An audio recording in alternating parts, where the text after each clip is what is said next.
Hello, hello, and welcome to the Hero Infinite 20 episode story recap. So what is this video? This is a new jumping on point for the Hero Infinite series on my channel, so if you don't want to have to watch more than a day's worth of content across the first 20 videos, you don't have to do that. This is good for you to introduce new friends to the series if you've been enjoying. If you've been seeing episodes here and there, but have not been wanting to make the plunge to get invested, you know, this is your jumping off point that you can use to help you get introduced to the setting.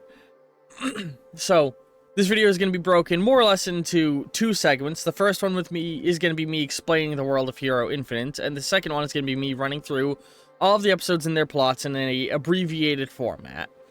And for this first segment, I'm actually going to chop it into two segments as well. The first one being talking about the meta element of this campaign, and the second one talking about in-universe stuff to help you get a grasp on the world. So, what is Hero Infinite? It is a tabletop campaign based off of superhero media like Marvel Comics, DC Comics, Saturday morning cartoons, etc., starring a large number of my friends. It is hosted in the Heart of Action tabletop system, a system I myself developed over the course of a little over a decade. And you can find the base rules linked down below for free in the Discord server. It's a very fast and easy system. The entire set of rules fit on a single sheet of paper front to back. Of course, I eventually want to release advanced rules, which contain more detailed things like enemy stat blocks, weapon stat blocks, power stat blocks, character builder. The basic rule sheet is just more or less how dice checks work and the very most baseline rules of the system. And, you know, if you're interested in this series, you know, maybe one day, if you're interested in Heart of Action, maybe one day I can make, like, a Kickstarter for it or something. I don't know. I want to eventually make this, like, actual tabletop system I publish, but that's future stuff. Forgive me if I giggle or stop. I don't script my videos, I just work off of bullet points, because I feel like it leads to a more genuine dialogue, rather than me just being like, this is a bit reading from script. So that might mean I might pause and giggle or reiterate something here and there because of that. Just throwing that out there before I start repeating myself. But the setting stars currently 10 of my friends, with more to come. Now that's a lot of players for a tabletop campaign. Now I'm not having 10 players in every session. The way this works is that sessions of Hero Infinite are held every single week. I put out a roll call to my friends, telling them what days I'm available to record, and I ask them who can meet on these days, you know, what are all of your availabilities, and from there, I schedule sessions with the players to create a diverse and, you know, interesting group of heroes and pairings every week, you know, one week to the next. So we get a different cast of players every single time. Another element that went into the setting, and this is probably the really goofy part of this world. Some of you may remember I had tried to do Hero Infinite in the past on the channel. That was actually my third attempt at the campaign. So, I have done Hero Infinite 5 times, counting the one we're watching right now. There was a first run of it with my friends back in the day that came to a sort of natural conclusion, and I followed it up with a second run a number of years later. Or not a number of years later, a couple of months later. And that one ended prematurely. The third attempt was then an attempt done on stream, removing an element that was present in the first two that is present in this version. And that one kind of petered off, and I think it's because it was missing the magic of this version. There's then a fourth attempt that was also missing the special rule, and now there's this one. So what is the special rule I'm dancing around? Every player got to request 5 fictional characters. And those 5 fictional characters get added into the campaign slowly over time, creating an absolutely goofy hodgepodge of characters. Now, to just give you some examples, we have characters like Olivia Octavius from the Spider-Verse movies, Venom from Marvel Comics, Ernie and Bert from Sesame Street, Lyle Tiberius Rorik from Disney's Atlantis film, the Yellow King Hastur from the horror novel series, Lovecraftian horror novel series, The Yellow King, Beetlejuice from the movie Beetlejuice, Master Chief from Halo, Samus Aran from Metroid. These are all characters that have been introduced into Hero Infinite already. It's a goofy concept, very intentionally so.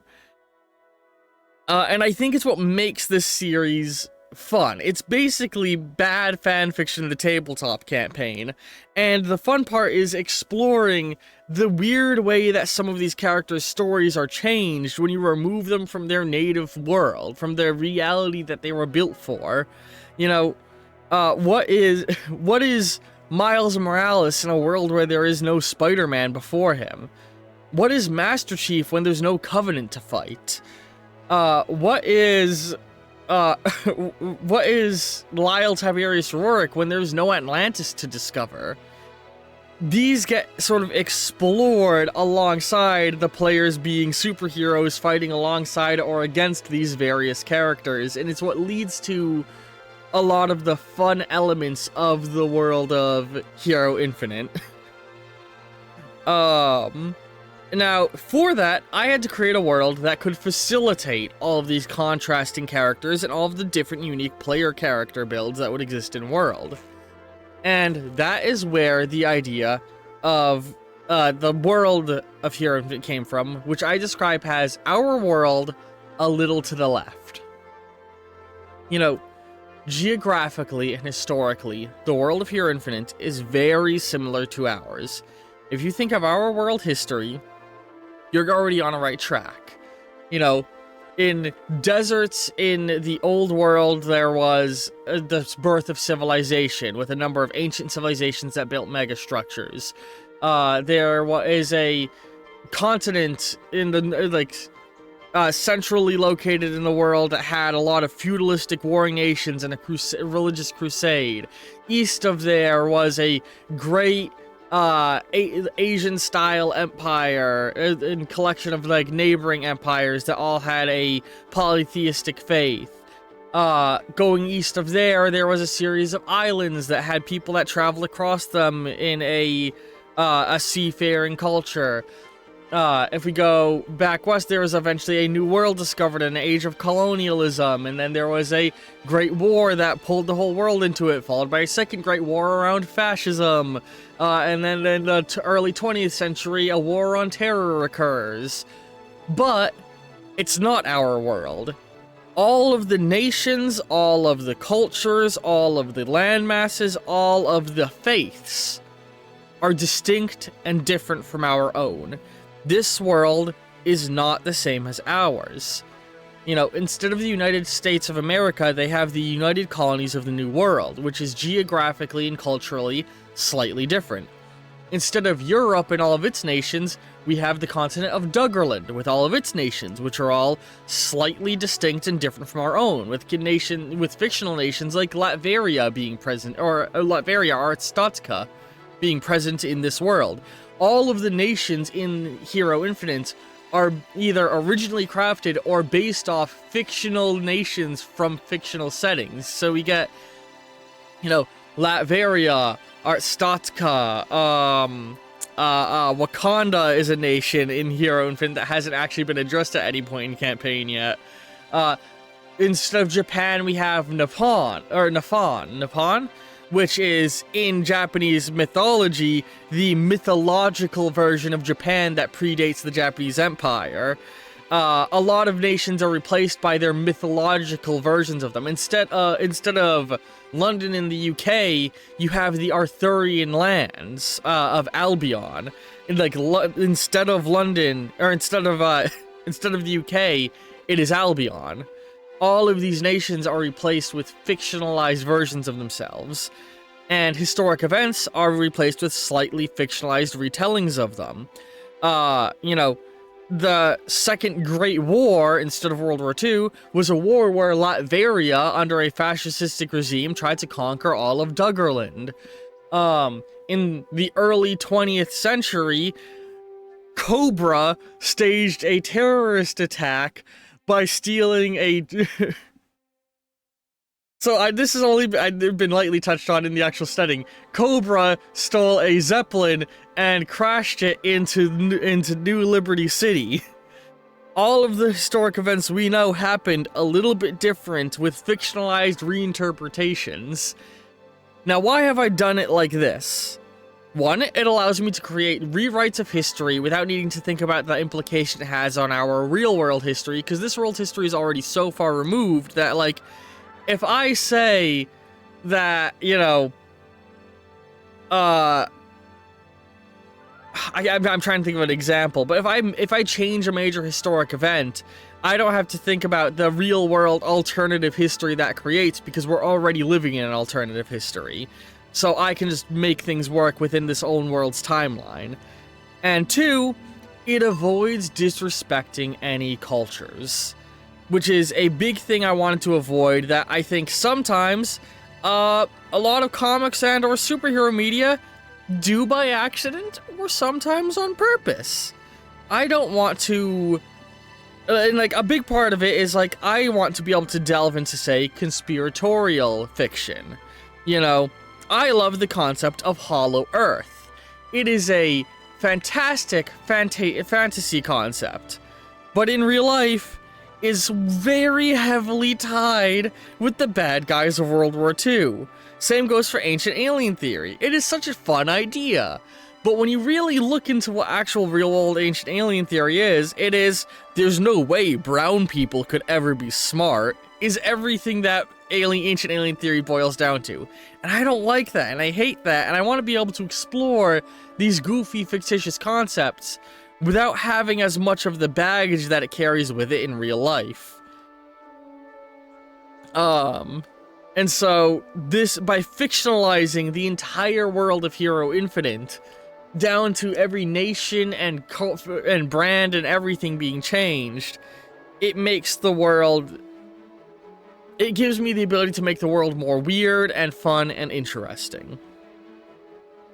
And in that way, there are some changes.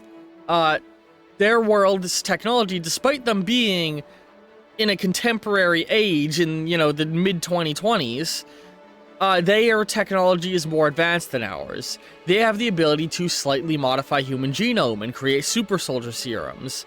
This world has drugs that give people psychic powers. It has robots that are bipedal and capable of performing humanoid action with ease.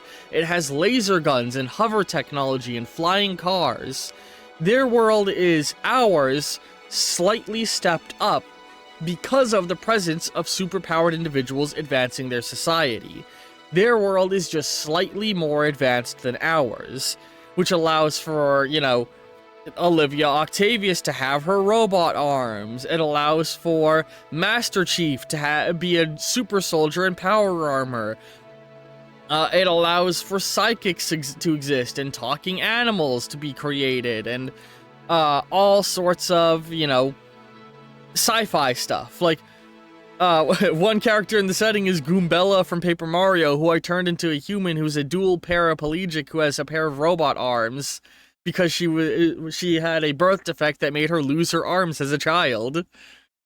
Yeah, like I said, the lore of Hero Infinite and the characters that get added in is very goofy and fun. So this world is very much designed to be, you know, our world a little to the left and a little more advanced. Now that is me having, you know, I've given a rough groundwork of the world and everything necessary. So now let's start talking about episode recaps and the plot that has happened. So I'm going to go through each of the 20 episodes and just quickly cover important characters introduced and major bullet points of the story here. Not going over the entire plot of every episode. So, episode 1, or Hero Infinite issue 1, Bobby Beta. The first issue has my friend Doodlezar play the character Bobby. Bobby is a Astro Boy style plucky robot character, you know, modeled after a man in his late teens. He is a flirtatious, peppy, energetic robot boy. He is created by the US government to serve as the sidekick to the hero Dolan. Dahlin was a super soldier created to help fight the war on terror. And he was given a theming of a cowboy bounty hunter western aesthetic. And when his time in the military came to an end, he would retire, join a hero group located in the Lone Star Commonwealth. Commonwealths are a stand-in for states in the United Colonies of the New World, which is the United States of this reality. He joined a superhero group for a short time before leaving that group and moving to the region that the campaign takes place in, the dual cities of New Liberty and Justice.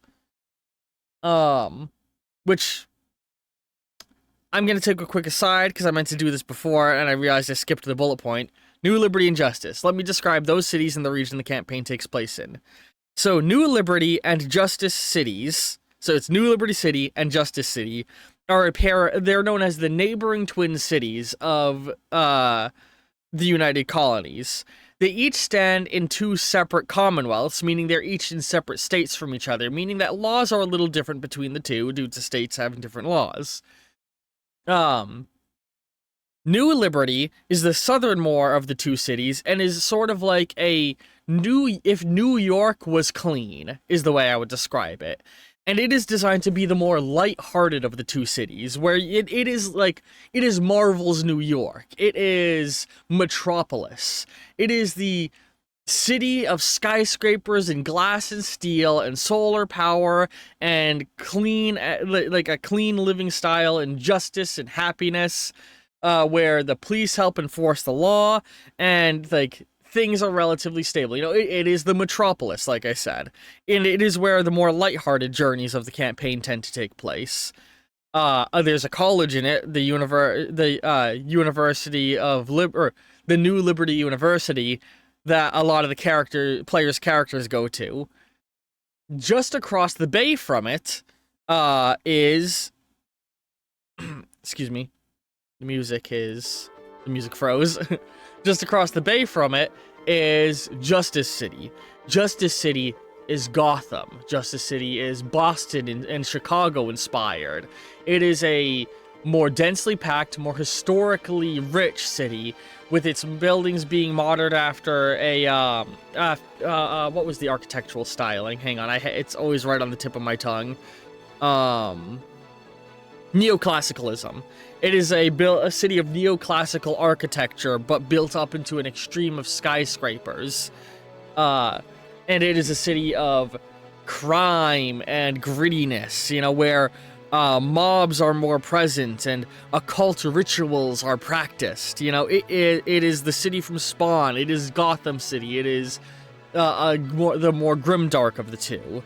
And outside of these two cities are some surrounding regions, like Cape Clam lies off the edge of, is a large cape that runs leading out of Justice City, and it is sort of like a, you know, beachy vacation area, but not like California beach vacation, more like the East Coast beaches. Like, it is the Plymouth area, it is Cape Cod, it is Long Island.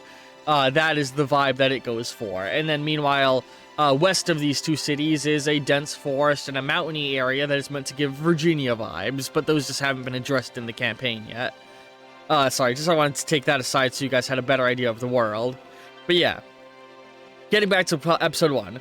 Bobby Beta the robot is built to be the sidekick of Dahlin, the cowboy superhero, who after leaving his time serving in a hero group in the Lone Star state, or Lone Star colony, moves to where the campaign is taking place. Sorry, stumbling on my words. Being based out of the Conch military base located in Cape Clam, he is, in technicality, an independent contractor. He doesn't actually fully work for the government anymore, but is more of a bounty hunter. But the government has a vested interest in keeping him with a positive reputation. A positive reputation, because they have him fighting crime and he is a former military vet. And so they give him Bobby to help improve his reputation, as people in the city are growing a little unsure of him due to the fact that he is one of the few heroes who wields ballistic firearms, which are getting increasingly more outlawed as laser guns become a new thing in society. After being assigned to Dallin, him and Bobby and Dallin go to fight a giant kaiju frog in the bay, introducing the concept of kaijus to the setting. Some other characters that get introduced alongside them in this session. Professor Egad is the man who performs maintenance on Bobby, and Lyle Tiberius Rorik is the commander of the Conch military base. Moving on to episode 2, The Phantasmic Noir. The night after the events of issue 1, we have The Phantasmic Noir. Sorry, I'm stumbling on my words a lot here describing this, just because the world is goofy and fun and it makes me laugh a lot. The Phantasmic Noir is a ghost detective. That is to say, a ghost who is a detective. Joey Valentine was a man alive in the 1920s during the peak of the Prohibition in the United Colonies. He regularly looked into criminal activities and corruption within the hero industry. Eventually, this ran him up against the wrong crowd, and he would be murdered. After spending 100 years, after spending 100 years, look at my time frame, after spending 100 years in the bad place down below, he would be approached by Fate, the embodiment of Fate, leader of the Grim Reaper Corps, who would ask him to work for him. As a final stage of his rehabilitation after years in the bad place, he'd be brought up and serve as Fate's private investigator, looking into supernatural activities and outworld invasion of elder gods. In this first issue, Joey Valentine, the Phantasmic Noir, is teamed up with his sidekick, the Floating Skull Grim, and the two of them investigate in Justice City an occult group worshipping the Yellow King and trying to create manuscripts in his honor, as well as performing a ritual where they attempt to sacrifice a living creature in a writhing sack. Once he stops it, he discovers the living creature in the sack was a little cat. A little cat who, unbeknownst to him, got filled with eldritch energy of the Yellow King. Something that would be addressed later on. Moving on to issue 3 of Hero Infinite, Radical Ruby. Taking place concurrently with the events of issue 1, Bobby Beta, just elsewhere within New Liberty, we meet Mercury Walker, hero name Radical Ruby. Ruby has a magical microphone that when they sing into it gives them a magical girl style transformation and gifts them with numerous superpowers such as hard light projection to create weapons, teleportation, the ability to control, buff, heal, and manipulate people through singing, and other such abilities in that vein. In this first introductory setting, we see their powers. We meet a large number of their friend group, including Miles Morales, Raz Aquitanis, Rasputin Aquitano. I think it's Aquitano. I hope I'm saying it right. Rasputin Aquitano, Goombella, and am I missing somebody, or is that their whole? That's their whole friend group. Is those three characters?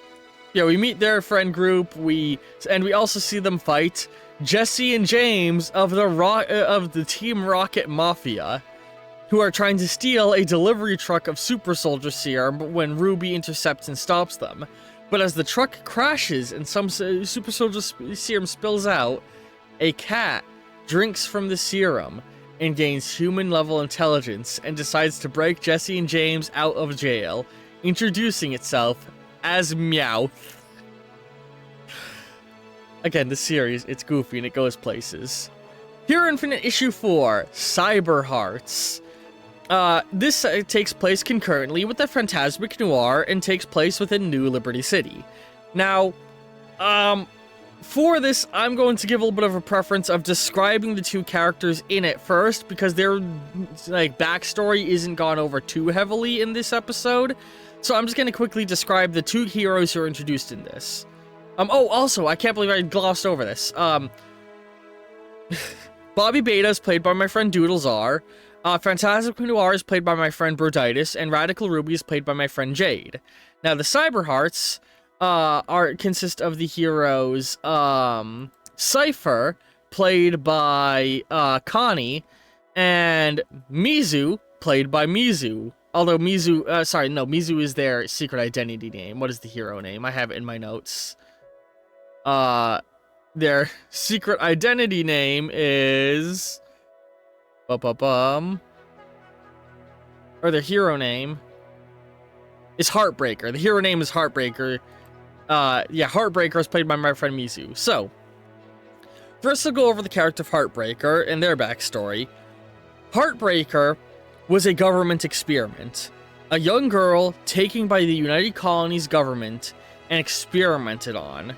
Her genome tweaked and modified because she had a predisposition towards some superpowers relating to her voice.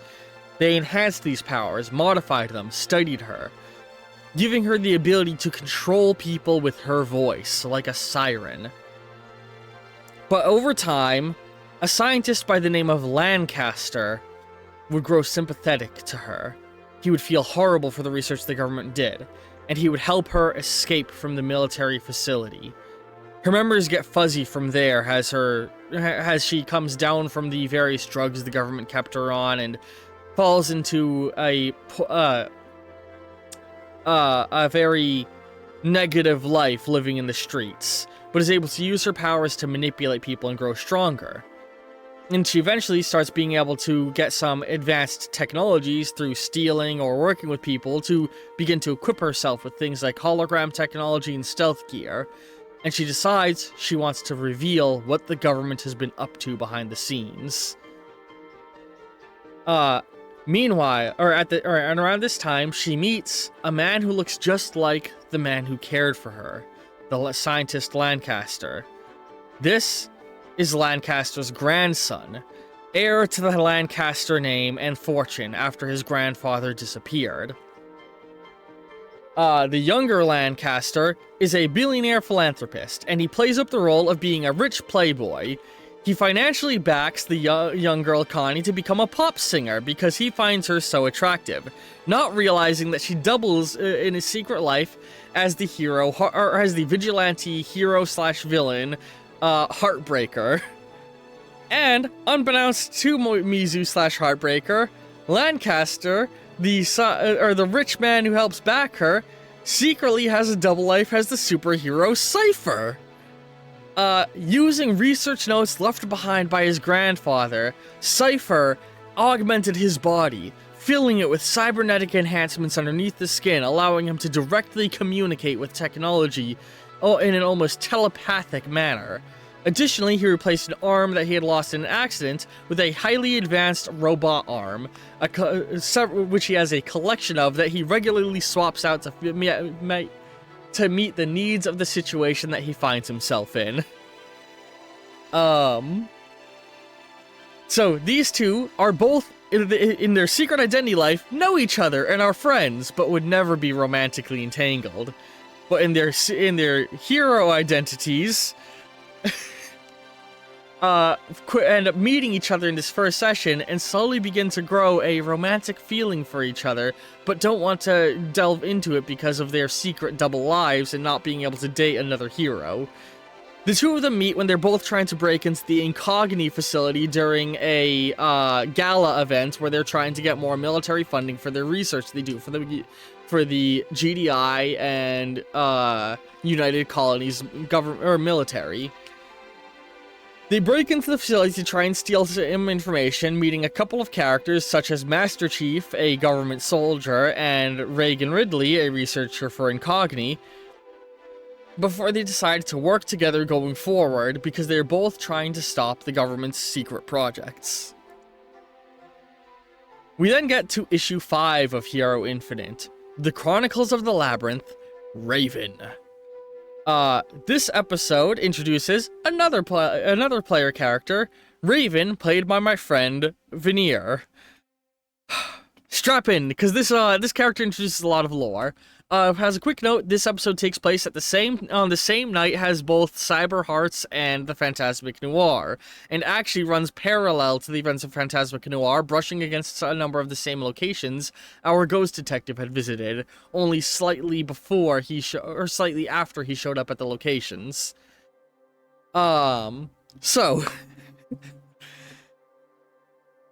Raven is an alien from another dimension.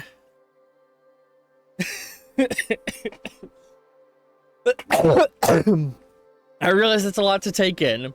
They're an alien from another dimension where they were facing off against a hive mind entity, a parasitic virus that consumed all it came into contact with and made them part of its greater form, restructuring them mentally and genetically.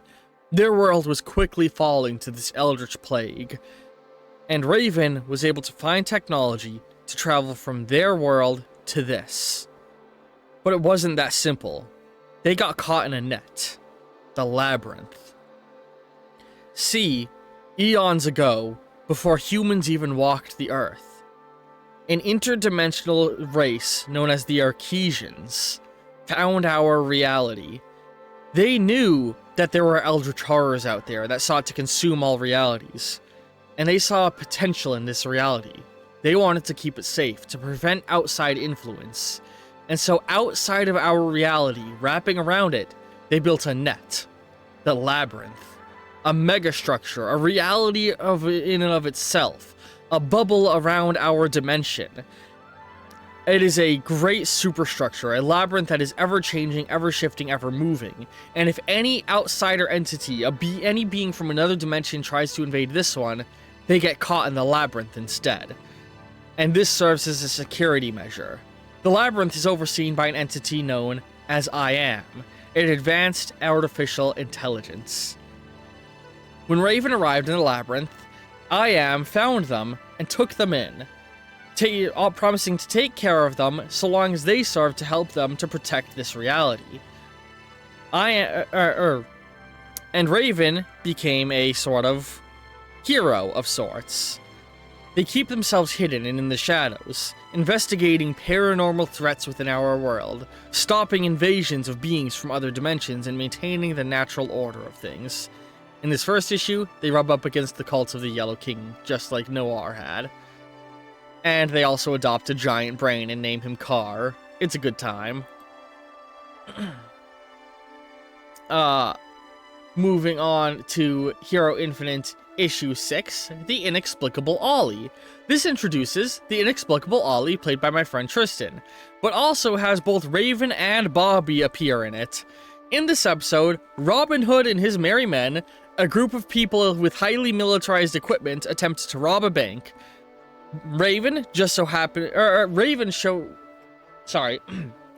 was sent to the area to investigate a unusual energy sense coming from the area. See, according to what I Am was able to feel, there was a being there who could break through the fourth barrier of reality, a dangerously powerful reality bender. And Raven happened to be there when the bank heist broke out, and Bobby showed up to stop it. So, Raven decides to help, and as they are, the inexplicable Ollie shows up. Ollie is Cartoon Logic the character. Basically, what if Bugs Bunny was a superhero, dressed in raggedy clothing that they stitched together on the streets as their superhero costume?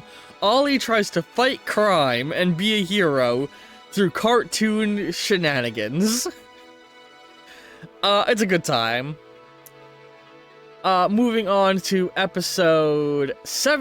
issue 7 of Hero Infinite, Killstreak. We introduce another new hero, Killstreak, played by my friend Atomic Squid. Killstreak is a former U.S. soldier, a super soldier specifically, who served in the War on Terror until they learned about the government's unethical research and programs trying to create super soldiers, trying to create enhanced super soldiers through unethical means, and chose to go AWOL and now works to try and uncover government corruption. In this issue, Killstreak, Mizu, and Cypher are all trying to break into the military base where Bobby works. At the same time, Raven is sent to investigate the presence of a being who can break the fourth barrier of reality. Ollie, who happens to be in the area, because they're just sort of trying to find a way to be a hero, and this is a place where heroes go. Shenanigans ensue. Moving on to issue 8 of Hero Infinite. This issue actually takes place on the same night as the investigations of both Raven and Noir, as well as Cypher's break-in. This issue, so it's a little bit of a flashback timeline-wise, and it follows a new hero, Starling, played by my friend Sheebs. Starling is your average college girl with a secret. She has a superpower, the ability to generate energy projections, pure plasmatic energy coming from her hands. And she has no interest in being a hero. She just wants to live her average life. And she goes about her average day, hanging out with her friends, sorry,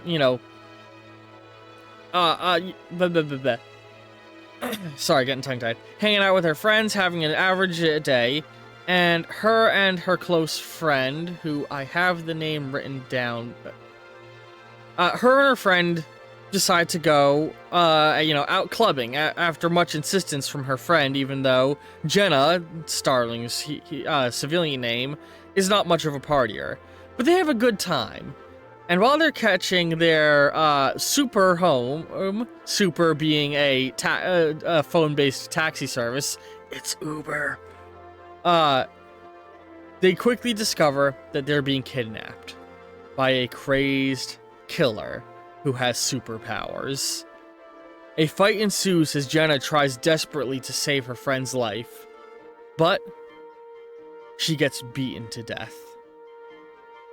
Everything goes black until she wakes up in a shallow grave with her dead friend, discovering that she has regenerative abilities on par with, that of the greatest regenerators of comics. She's basically unkillable. Filled with grief, regret, and rage at the death of her friend from this unknown assailant, she decides to become a superhero to try and track down the killer. Moving on to Hero Infinite issue 9, Man.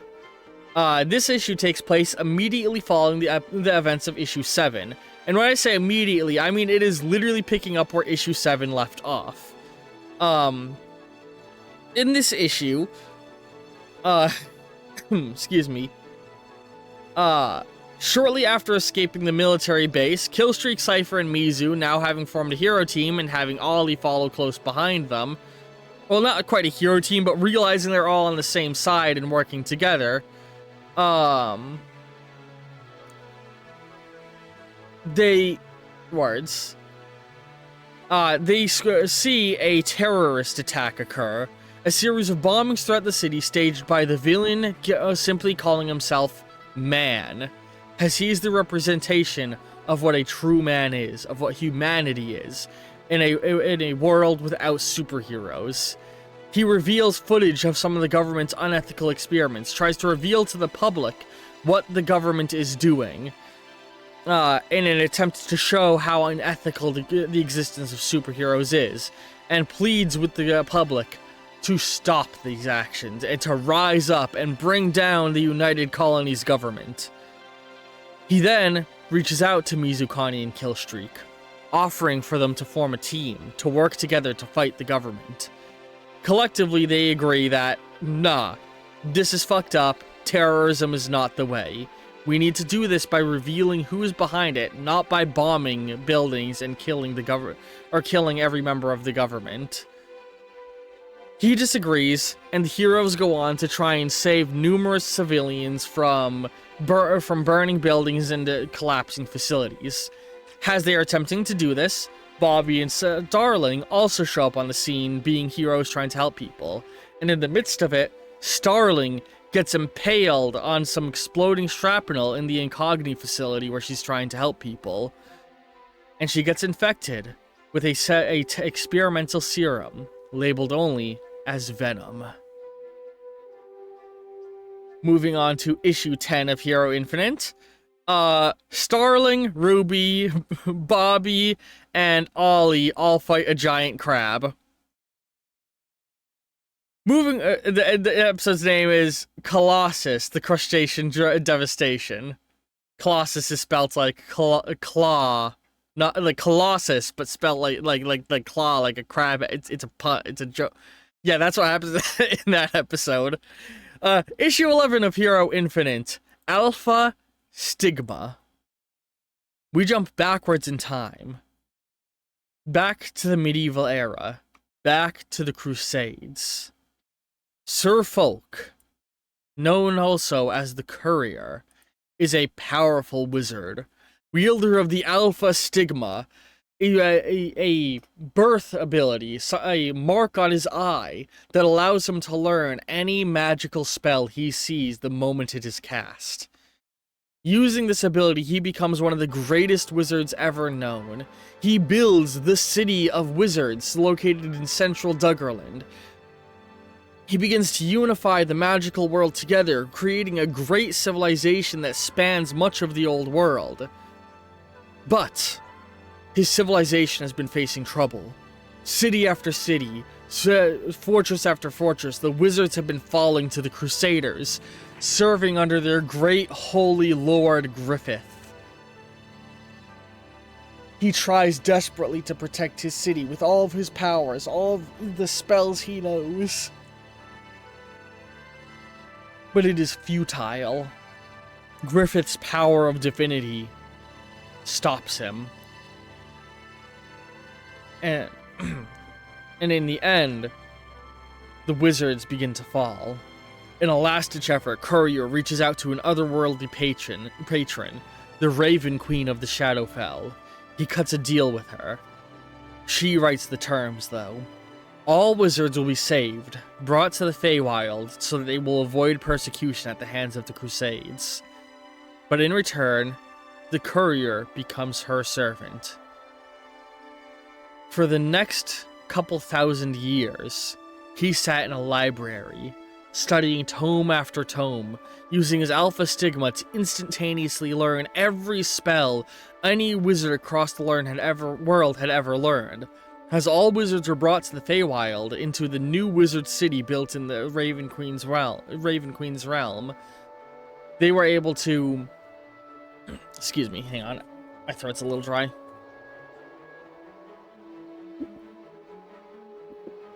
They were able to gather all of their magic together, and they all knew to pay fealty to Sir Folk, the man who saved them from persecution. But Sir Folk, living high in his tower, was a slave to the Raven Queen. She would make him read these tomes and learn the spells instantly with his Alpha Stigma, before she ripped them from his mind in order to learn them herself. Constantly learning and forgetting spells, he sat there for thousands of years, until eventually he closed the last book, having learned all magic the old world had to know. And so, the Raven Queen has given him a new quest. Return to the mortal plane, and learn what new magics there may be. And so he's sent to the modern day world, an immortal wizard, to learn new magic. And he gets fast food for the first time.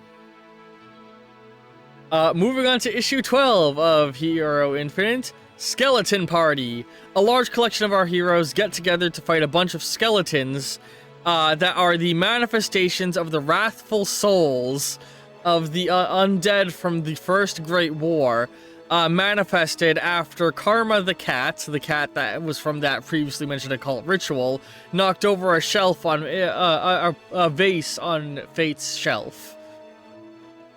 And then the heroes kind of hang out and talk for a while. Hero Infinite issue 13, Leviathan's Causeway. A collection of our heroes are sent to investigate a portal that has been discovered in the bay between the cities of New Liberty and Justice. These cities, this rift is the source of the kaijus that have been attacking. Going through the portal, they find themselves in the Labyrinth. It is a portal out of this reality into a section of the Labyrinth known as the Leviathan's Causeway, a place where giant monsters, like great apes and titans, live. The heroes help establish the starting of a base there and meet I Am. Hero Infinite Issue 14, Killstreak in the Savage Lands. The second half of the Leviathan's Causeway story, Killstreak finds himself in the Savage Lands, helps them to fight a titan, and peace negotiations between the Global Defense Initiative and I Am continue as they agree to work together. I Am will help the government learn what magic is and how it works, and the government will help him patch up the hole and stop monsters from escaping into Earth, because I Am kind of isn't supposed to let that happen. Hero Infinite Issue 15, Kraken. While attempting to return back from the Leviathan's Causeway through the submarine they used, this submarine gets sunk by another giant monster, a Kraken, and a collection of the heroes work together in order to fight back against it. Hero Infinite Issue 16, Ghost Party. Beetlejuice approaches Killstreak. I realize this is a lot. In a flashback sequence, we established that Beetlejuice was Joey Valentine's lawyer after he died, and the reason Joey Valentine went to the bad place is because the Beetlejuice was taking bribes from demons to get souls sent down. Now, in the modern day, Joey Valentine has escaped hell. You see, Fate didn't actually have permission to remove Joey Valentine from the bad place. So now the demons want him back, and they make Beetlejuice do it. So Beetlejuice decides to sign off, making a arcane contract with Killstreak, giving him a gun that can kill ghosts, and asking him to send the Phantasmic Noir to jail, or sending him to fight and kill the Phantasmic Noir to send him back to the afterlife. Excuse me. The two begin fighting alongside a number of other player heroes who are caught in the middle of it, and they soon realize that Killstreak is Rico Valentine, Joey Valentine's great-grandson. And as Killstreak realizes that Joey isn't a bad guy, the two of them decide to team up on and beat the piss out of Beetlejuice, sending him back to hell instead. I keep saying hell, it's the bad place. Hell isn't a location in this world, because I want to avoid similarities to real-life religion wherever I can. Hero Infinite Issue 17, The Yellow King. A collection of our heroes, alongside a collection of NPCs, get pulled through to Carcassonne, the world of the Yellow King, where they meet face to face with him. The Yellow King merely wishes to be with living creatures again, as everything in his world has died. It is revealed that the Yellow King is the fate of his reality. Fate is a divine entity that exists in any reality where there is sentient life, and it is their duty to foster, protect, and help it grow. But Hastur failed. All life in their reality died, and now they only want to find new beings to foster. But if they failed once, can they really be trusted to take care of this reality? The players face off against it, fighting the Yellow King for some time, before eventually getting pulled back to our reality.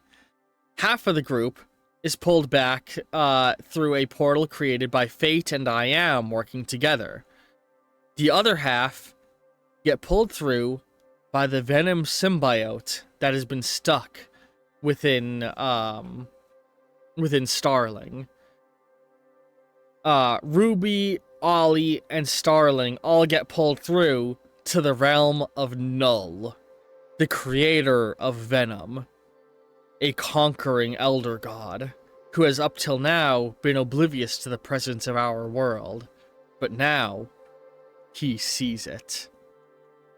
The rest, the group then make an escape from Null, being pulled back to our reality through a magical friend of Ruby. Meanwhile, the whole group that is, also Eddie Brock. Eddie Brock was with them, because Eddie Brock is an NPC who's been present and got pulled through to the Yellow King when he grabbed all the players and a bunch of NPCs. So he got pulled through to the realm of Null with the others. Meanwhile, the group who got pulled through with Fate, it is revealed that Fate, in order to save the players from the Yellow King, had to give up his position. You see, Fate can't leave the reality they are in. They are bound to it. And to enter the labyrinth, Fate had to give up their title. They had to become not the Fate of our reality, but the first Fate of the labyrinth. Fate took karma, and now lives in the labyrinth, wandering its endless halls out of curiosity and fascination with what lies within. And Grim, Joey Valentine, aka the Fantastic Noir's sidekick, is promoted to be the new Fate. Meanwhile, the whole group that dealt with the Null situation, they realize they've all, at various points through the story, been infected with the Venom symbiote virus. Starling got infected with it when she was stabbed on the beach, or not on the beach, when she was stabbed in the Incognito facility by the vial in the collapsing rubble. Ollie got infected with it when he drank some of Starling's vomit on the beach during the Kraken fight. Don't ask why he did it. And Ruby got infected at a previous point that I don't have in my notes and I forget what it was. Whoops. Watch the episodes and find out where she got infected. And Eddie Brock got infected during an interaction with Starling when Venom was still like jumping from host to host, infecting various people. All of them realizing they're infected by this horrific thing that is slowly eating them from within, tried to figure out what to do. And Eddie Brock, realizing that he has up till now been a little bit of a dick to all of these people who he went to college with, decides to use his willpower to oversee the different symbiotes and pull them all into him, becoming Venom and running away. Starling, shook by this former douchebag doing something so kind, decides she wants to try and help him. Hero Infinite issue 18, Games Corner. Ruby, Samus Aran, who was previously established in earlier settings, and the inexplicable Ollie, all being government agents, which, yeah, I forgot to mention at some point earlier, during the events, I want to say it was during the events of Skeleton Party. No, it was during the events of Colossus. Bobby invited Starling and Ruby to become officially government-backed heroes instead of being vigilantes, so now they're called on for government missions. I forgot to mention that. That's why it's been such a long thing for me that's just established canon at this point. That's why they were able to go through to the Leviathan's Causeway, and why they're now being approached now. Ruby, Samus Aran, and the inexplicable Ollie all work together are all asked by Lyle Tiberius Rorik to investigate the Games Corner for potential connections to the Rocket Gang. While there, they bump into a mysterious individual by the name of Ink. A woman who seems to be able to turn herself into, well, ink, is also breaking in and stealing information from the Rocket Gang for an unknown third party. Hero Infinite issue 19. The Phantasmic Noir is sent out once again to investigate the energy of a being who can break the fourth barrier of reality. They go to another bank located in this time, or located within New Liberty City, and while investigating it, a bank robbery occurs by Robin Hood and his merry men.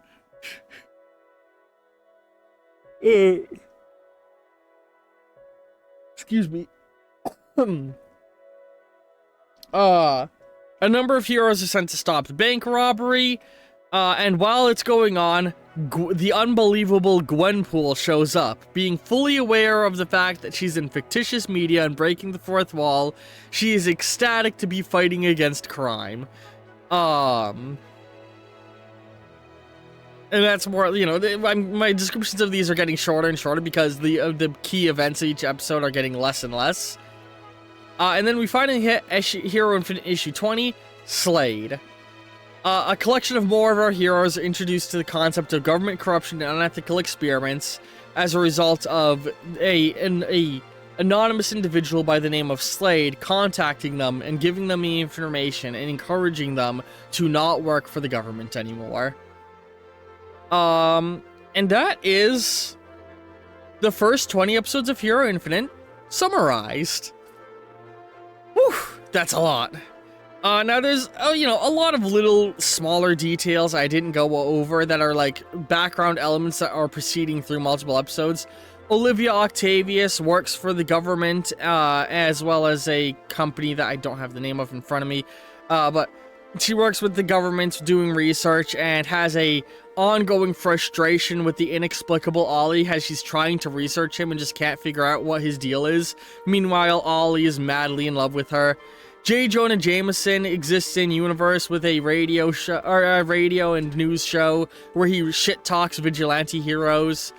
Space Ghost lives on the moon and runs Space Ghost Coast to Coast, a early morning talk show and news show, and is a government-backed superhero who dates back to the moon race. Ernie and Bert are there. You know, just lots of little background elements that are like running through that you will surely catch the vibe on as you go through things. And now just has a quick final standing to explain where all the different heroes stand in terms of, you know, position in the world. So I'm gonna do, I'm about to do a quick rundown of all the heroes and just tell you where all of them are currently. Bobby is still the robotic sidekick of Dolan working for the United Colonies government. The Courier is a wizard serving as patron of the Raven, or serving underneath the Raven Queen as her patron, sent to the modern day to study magic. He is, in all intents and purposes, a vigilante hero. The Cyberhearts are two anti-heroes who are Cypher and Heartbreaker, who are both trying to uncover government corruption. Killstreak is a former soldier of the GDI and United Colonies military who has gone AWOL after learning of unethical experiments and is trying to blow the story of what the government's doing to the wider world. Noir is a escaped denizen of the bad place, serving fate to prevent interdimensional intrusion. Ollie is, at this point in time, he's been jumping all over the place, a vigilante hero wanted by the government so that they can understand exactly what the fuck he is and how his powers work, because he's very powerful in their eyes. Raven, an alien from another dimension, technically a vigilante hero, serves under I Am to help stop interdimensional threats. Ruby, a magical girl who has now become an officially backed government hero, who helps the government to fight crime. Starling, a officially backed government superhero, who is also, immortal. Yeah. That's all the heroes. There we go. So yeah, I think that's, I hope this video can help serve to get everybody ready to go into further episodes of Hero Infinite and understand the setting. If you've been enjoying, consider supporting me on Ko-fi. If you support me on Ko-fi, I can dedicate more time to working on this, and I would love to start giving you all more information on Hero Infinite in the back end on Ko-fi. I already have a small handful of character dossiers and enemy encounter rulings that I have written out there. That you can see. I don't have as much stuff as I would like to have, but I am trying to add more. In fact, after I'm done recording this, I am going to be adding another character dossier. I'm going to straight up post one player's character sheet, so, you know, keep an eye out for that. I hope you've all been enjoying. Well, I mean, it's already going to be out by the time you see this. So, you know, support the Ko-fi, donate, and look at cool information. Love y'all very much, and ta-ta for now.